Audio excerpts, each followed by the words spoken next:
Everyone, so a report came out that the Pelicans are thought to be open to moving Herb Jones. They're high on Jones, but it'll be difficult for the team to pay their stars, Jones and Trey Murphy III. So it's very possible that Herb Jones can potentially be taken from the New Orleans Pelicans, obviously for the right price, right? What is that price? Doesn't appear that there's a absolute set price. He is only making $12 million this year, and he's locked up under contract till 2026, 2027. And he just marginally increases from 12 to just under 13 to just under 14 to just under 15 million a year. So he is excellent value as far as contract wise goes. Obviously, I would imagine that the New Orleans Pelicans would want something significant for Herb Jones, but Herb Jones is the exact thing that the Lakers need desperately, right? A legit 3-and-D. He's still extremely young, only 25 years old. He's 6'7", 6'8", with a 7-foot wingspan. He has a defensive rating this season of 13.6 when league average is 16.5. He is exactly what you want out on the perimeter, defending multiple positions. He would be a major upgrade over the wings that we currently have. You could play him at the 2, you could play him at the 3, you even put him at the 4 in a small ball. He's got athleticism, good versatility, good everything, right? I mean, he is an excellent player and would be a very welcoming addition to the Lakers. Again, what does that trade look like? What does that cost? Pelicans and the Lakers have made a deal before, right? Lakers acquired Anthony Davis. But this season, as far as his productivity, 40 games, 40 starts, averaging about 29 minutes per game. He's taken 7.8 attempts, shooting 48% from the field on 4 3-point attempts, or 3.5 3-point attempts to be exact this season. He's shooting just a hair under 38%. Now, this is his best shooting year, but he's improved pretty much every year as far as shooting's gone. You imagine that would only continue, that will only raise as he continues to go on. Can he get to like 40%? That'd be great. And then he's shooting a 56% from 2-point range with an EFG of 56.3. From the foul line, shooting 85% this season.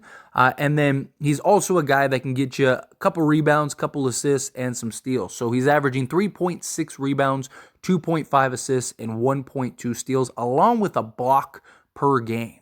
Guy is just, again, he would be an excellent addition to the Lakers. I genuinely believe that, right? To me, if like Herb Jones is a piece that would not only help now, but help for the future. He's locked up long term, right? I would give up Austin Reeves for Herb Jones. However you feel, whether you think Austin Reeves is better than Herb or not, just his need and fit and the scarcity of guys like him. High-level defender who is young enough to continue to improve and grow, could put the ball on the floor, go get a bucket, as well as defend the best player on the other team, hit the open jumper, hit the open shot. This is the kind of guy that I'd like, right?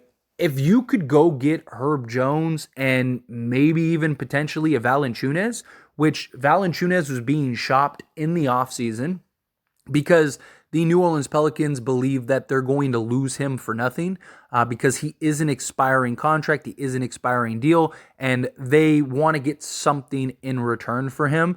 Now, the Pelicans, right, they're still kind of fighting in that like play-in to playoff spot. So would they be willing to trade Herb and Valanciunas this trade deadline, right? Maybe not. Maybe they kind of will just ride this season.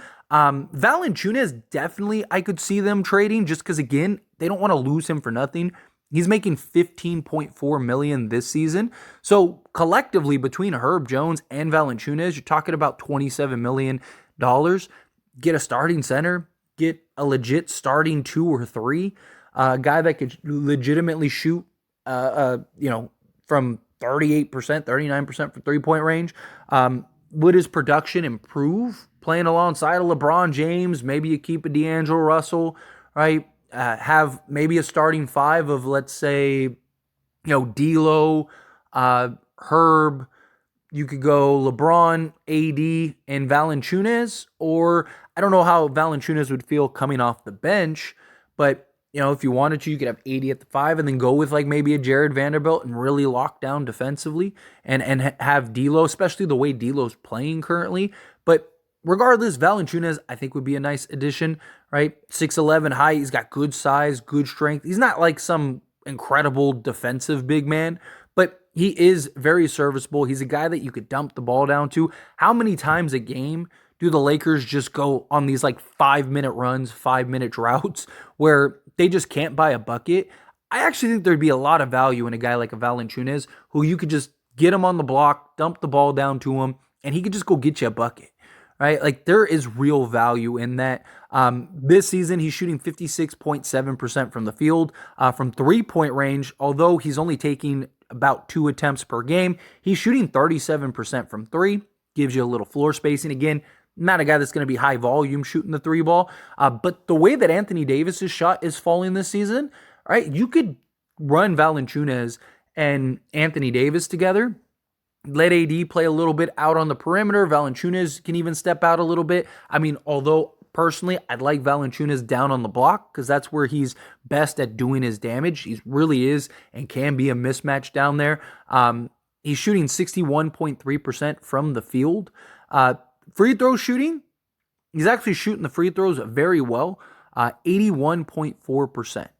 He's averaging just under 10 rebounds, 9.6, and he's averaging 2.6 if you want to be exact, offensive rebounds per game, which again, the Lakers could really use. 1.5 blocks, half a steal, 2.3 assists, which is another big factor of Valanciunas. He is a very underrated passer. He's a guy that can play out of the post, dump the ball down to, he can make some plays. Again, he's not, Jokic down there, but he is very good and can find the open man and kick out. This is a guy that was just 2 years ago in a more prominent role than he has been this year. Was a 17 and 11 guy, and the year before that was a 17 and almost 13 guy. This season, his minutes are around 26 and a half compared to those years where they were around 30 minutes. And he's averaging 14 points, 9.6 rebounds. So basically a 14 and 10 guy. That would be perfect for the Lakers, right? Go get a Valanciunas, go get a Herb Jones. I actually really like that idea, if I'm being honest. Again, what do you have to give up? What would it cost? What would it take? But if the Pelicans, right, do you give up a first for those guys, right? Because Valanciunas, I don't think is going to cost much because, again, he's an expiring contract. He's not like viewed as one of the premier big men in the league, although he is very good. So, maybe it costs, let's say, a second or 2 seconds at the condition that Valanciunas is in as far as just like his role with the Pelicans, him being an expiring deal, stuff like that, right? So it costs 2 seconds there. Maybe if you give Austin Reeves, who you could basically just swap Austin Reeves and Herb Jones this season.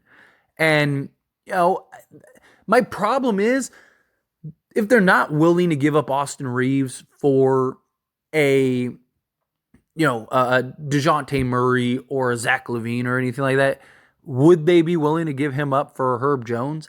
I just think Herb Jones helps now and post LeBron James, right? I mean, you're talking about a real young, one of the premier 3-and-D guys that could just be a huge asset, a huge value for the Lakers. Hey, this is a guy that is not, in his 30s, 25. You could have him for the next, 10 years, literally. And he's under contract till 2026. You got him for at least 3 more years after this year. So he's on the same type of deal that Austin Reeves is on.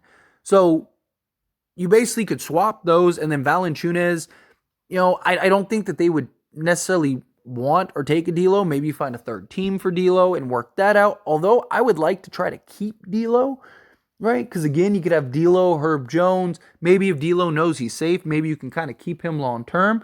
Because Valanciunas, again, isn't making a ton of money. Could you maybe stack some contracts, right? And again, what does that look like? Do you swap Rui Hachimura for Valanciunas? Even if you don't get Valanciunas, I would be totally okay if you get Herb Jones. The problem is if they're not willing to pay Herb Jones, would they be willing to pay Austin Reeves? So maybe you could get the deal done without Herb Jones. Maybe they would take D'Lo just because he could be an expiring contract, right? Or maybe you work out a 3-team deal, something along those lines, right? That would be the question. Is like, okay, what do the Pelicans want? Do they want expiring salary, or do they want something where it's like, no, we want a quality piece, but like, we're gonna have to pay Murphy a bunch of money, Herb Jones, right? We want like a different position or something like that, right? I just think it depends on what the idea the Pelicans have for trading for him. But even if you don't get Valanciunas, even if you were just to get Herb Jones and then go get, other pieces elsewhere, right? I would be all for that. Honestly, I would love, I don't know if they'd be able to do it, because again, I don't think it's probably going to take you a first to get Herb Jones. But let's say the Pelicans don't want Austin Reeves. Again, just spitballing here. Let's say the Pelicans don't want Austin Reeves because of the same thing for Herb Jones. Like, hey, we got to pay him, right? Still got to pay him the $12 million a year. We're trying to clear some salary, right? Maybe you could work something out to where you kind of just get and match expiring salary for them. And then maybe you land a Herb Jones and you give up like a first, let's say. And then maybe you could convince, because the Atlanta Hawks really want Austin Reeves. Maybe you could do something where, hey, instead of us giving you a first, we'll give you Austin Reeves. And then you go get DeJounte Murray and Herb Jones. Imagine a starting 5 of DeJounte Murray, Herb Jones, Jared Vanderbilt, LeBron James, and Anthony Davis. Especially if DeJounte Murray can get back to the defensive guy he was a couple years ago. I mean, you're looking at probably the best defensive team in the league. Talking about having like a 6'7" Herb Jones. DeJounte Murray's like, what, 6'5", something like that. Point of attack, athleticism. You got athleticism at both guard positions. Jared Vanderbilt defensively. And then LeBron James and Anthony Davis. Whew, that would just be so tough. And then even post LeBron James, you'd still have DeJounte Murray, Herb Jones. You'd have maybe you could even keep Rui Hachimura. So let's say you're able to keep Rui. Imagine post LeBron, you have a DeJounte Murray, Herb Jones, Jared Vanderbilt, Rui Hachimura, and Anthony Davis 5. That's tough. That'd be tough. But we'll see. Time will tell. Again, they don't have to. They have Herb Jones under contract, so they don't have to trade him right now. They don't have to trade him this season. They could wait and be patient. But time will tell. Anyway, as always, this is a discussion, so I pass the question on to you. Let me know your thoughts and opinions down in the comments below. What do you think? Do you think the Lakers should go get Herb Jones? Do you think get Herb Jones and Valanciunas? Do you think, no, move elsewhere? However you feel, whatever your thoughts are, I'd love to hear it. So let me know down in the comments below. That being said, if you haven't liked this video, hit that like button. Helps me out a lot, lets me know you enjoy these types of videos, and I truly appreciate it. If you're not subscribed to the channel, hit that subscribe button, turn on the bell notifications. Appreciate y'all. See you in the next one. Thank you.